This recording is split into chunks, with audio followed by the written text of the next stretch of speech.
Roan gekk í gegnum litla græmetisgarðinn sinn með brúnina í augabrúninni.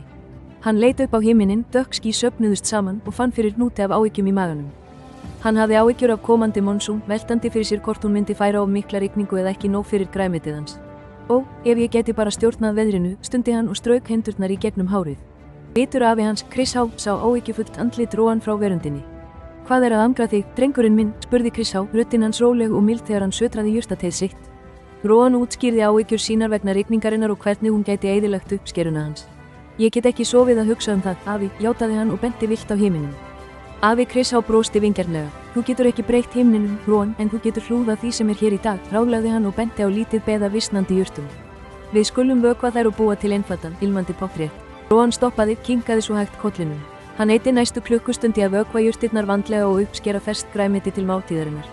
Hann einbeitti sér að hverju laufi, hverjum vatnsdropa.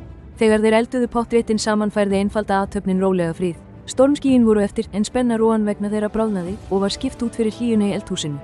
Hann skildi þá að sanna friður kemur frá því að sætta sig við það sem þú getur ekki stjórnað og einbeita orku þinni að því sem þú getur. Þessi viska færði honum tafarlausan léttir og fyllti hjarta hans ró í stað áhyggja.